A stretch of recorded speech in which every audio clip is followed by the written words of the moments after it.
झारखंड मुक्ति मोर्चा का 12वां महाधिवेशन राजधानी रांची में 18 दिसंबर को होगा। राजधानी के हरमो स्थित सोहराय भवन में यह अधिवेशन आयोजित किया जाएगा।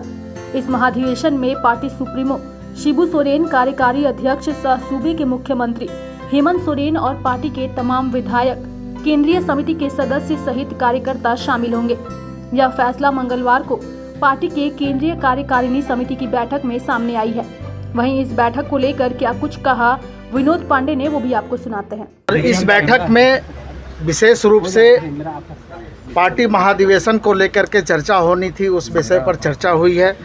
काफ़ी गंभीरता से कार्यकारिणी के सभी माननीय सदस्यों ने अपनी अपनी राय रखी और उसके बाद जो बातें सामूहिक रूप से जो निर्णय लिया गया वो ये है कि पार्टी का 12वां महाधिवेशन रांची में संपन्न होगा और उसकी जो तारीख तय की गई 18 दिसंबर, और उसमें जो प्रक्रियाएं अपनानी है पार्टी को। महाधिवेशन से पहले बहुत सी कमेटियां बनती है, संविधान संशोधन कमेटी है, स्वागत कमेटी है, तैयारी समिति है, इस तरह की बहुत सी प्रक्रियाएं हैं।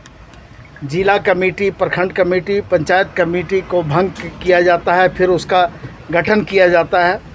तो इन सारी प्रक्रियाओं को अपनाया जाएगा और उसके बाद भी अगर इस महाधिवेशन को संपन्न करने में किसी प्रक्रिया की आवश्यकता होगी तो उस सारे चीज़ों के लिए पार्टी के केंद्रीय अध्यक्ष और कार्यकारी अध्यक्ष को उसके लिए अधिकृत कर दिया गया है। बैठक में पेयजल एवं स्वच्छता विभाग के मंत्री मिथिलेश ठाकुर भी शामिल हुए। बता दें कि बैठक में शामिल मंत्री ने महाधिवेशन को लेकर चर्चा की और इसके साथ ही पार्टी को किस तरीके से मजबूती दी जाए, इसको लेकर मीडिया को जानकारी दी। आइए सुनते हैं क्या कुछ कहा है मंत्री मिथिलेश ठाकुर ने।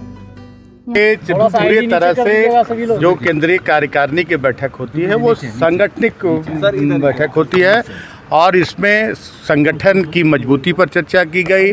हमारा महाधिवेशन भी ड्यू है, महाधिवेशन पर संपन्न कराने पर चर्चा की गई और सरकार की उपलब्धियां, सरकार जो 2 साल में इन विपरीत परिस्थितियों में सरकार ने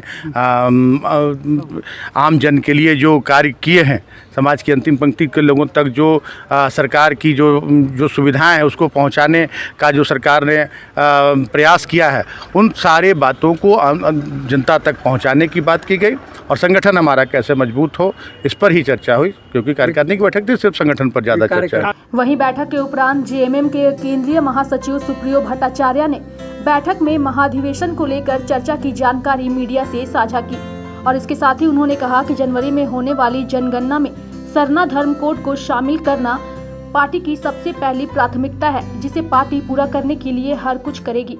निश्चित तौर पे जो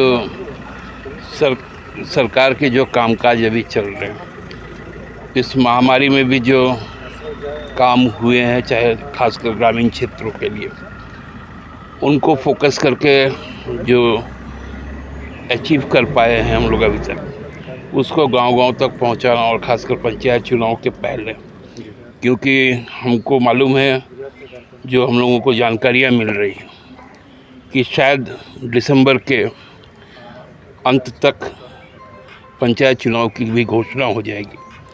जो प्रक्रिया हमको लगता है जनवरी माह और फरवरी माह में चलेगी। उसके बाद बजट सत्र भी है।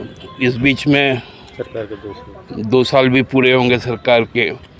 1 जनवरी से सेंसस का भी काम शुरू होगा, उसमें सरना धर्म कोड जो हम लोगों का एक विशेष मांग है, उस मांग को भी लेकर हम लोग आगे बढ़ेंगे। न्यूज अपडेट के लिए आप हमारे चैनल को सब्सक्राइब करें। आप हमें फेसबुक और इंस्टाग्राम पर भी फॉलो कर सकते हैं। बने रहे लगातार .in के साथ।